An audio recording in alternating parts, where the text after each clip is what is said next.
और फिर वही कहानी शुरू हो गई, रास्तों की कहानी। ये जहाँ से मैं आया हूँ वहाँ भी रास्ते हैं, और जहाँ मैं आ गया हूँ वहाँ भी रास्ते हैं, और ये रास्ते कभी खत्म नहीं होते, वहाँ भी हैं यहाँ भी हैं, रास्ते ही रास्ते हैं।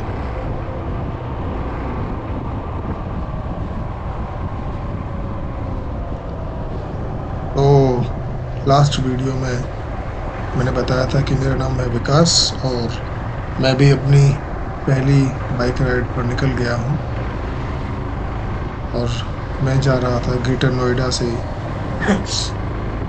हल्द्वानी से ऊपर जियोली कोट की तरफ। वहाँ पे मैंने एक बहुत सुंदर सी जगह गूगल मैप पे देखी थी, जहाँ पे बहुत ही आ, कम या ना के बराबर ही घर थे और बहुत ही ग्रीनरी वाला एरिया था। मुझे वहीं जाना था। उस जगह के पास से मैं एक बार निकल चुका था, तो मैंने सोचा था कि मैं कभी न कभी यहाँ पर लौट कर आऊँगा और यहाँ जाकर रहूँगा। तो अब जिस दिन मैं निकला था, ये फरवरी में था, और यहाँ इस समय ऑरेंज अलर्ट था बारिश का, पर फिर भी मैं निकल गया। मैंने सोचा कि आईएमडी जो डिपार्टमेंट है वो जो कहता है वो होता तो है नहीं, और अगर बारिश होगी भी तो कितनी होगी, 5 किलोमीटर 10 किलोमीटर। पर यहाँ मेरे को 6 घंटे के सफ़र में से 4 घंटे से ज़्यादा मेरे को बारिश ही मिली, और बारिश को झेलते झेलते मैं हल्द्वानी तक आ पहुँचा। तो एक बहुत ही मुश्किल पार्ट मेरी सोलो राइड का और मेरी फर्स्ट बाइक राइड का ख़त्म हो चुका था। मैं आ चुका था हल्द्वानी, और मुझे पहुंचना था जियोली कोट, और वो है पहाड़ों पर काफ़ी ऊपर, और वहाँ पर अभी रात को जा पाना ठीक नहीं था। इसलिए अभी तो मैं फ़िलहाल हल्द्वानी में ही पहुंचा था, और यहाँ वहाँ देख रहा था कि क्या करूँ। ये बारिश झेलने के बाद मुझे कई बार ऐसा भी लगा कि कहीं मैंने ये राइड करके कोई गलती तो नहीं कर दी, पर फिर भी जैसे भी हो मैं आगे बढ़ता रहा और अपनी मंजिल के पास पहुंच ही गया। हल्द्वानी आ गया था मैं, और यहाँ पर अब मुझे रुकने के लिए और कुछ खाने के लिए ढूंढना था, क्योंकि इस सारे समय में भीगता रहा और धूप से बहुत ही परेशान था।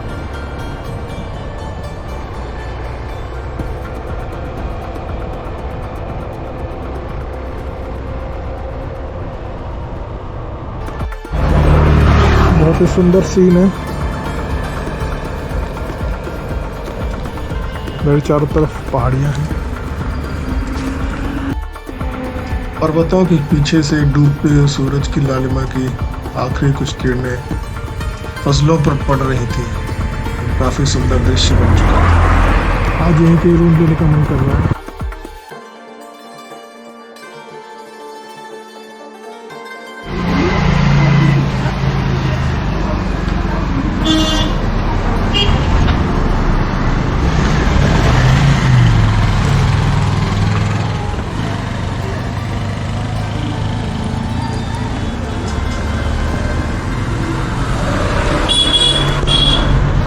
तो ये है मेरा रूम।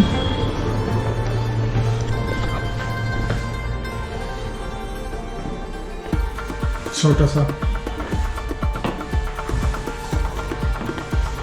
खाने का इंतजाम करता हूँ।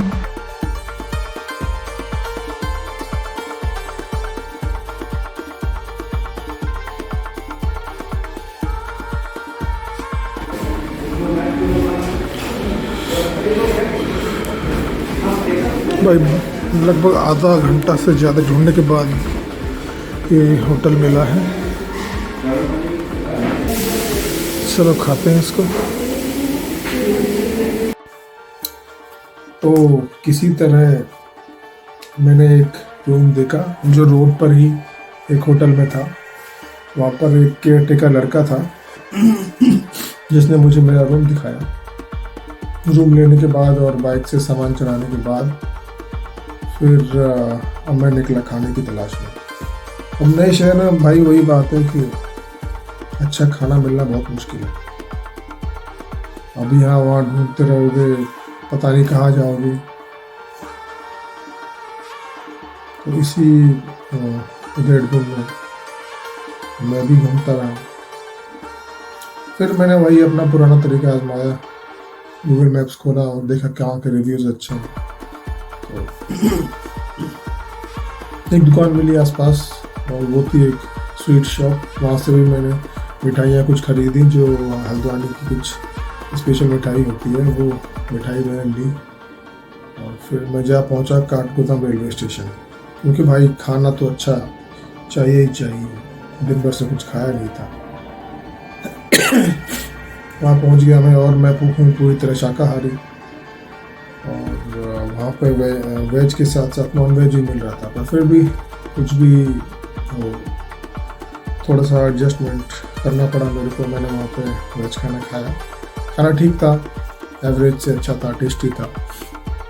खाना खा के मैं मिठाई के साथ, रात तो हो ही चुकी थी, रात को मैं वापस होटल में आया और मैं जाके आराम से सोया। और अगली सुबह मेरे लिए बहुत कुछ नया नया लेके आने वाली थी, इसको देखेंगे अगले वीडियो में। तब तक बाय बाय।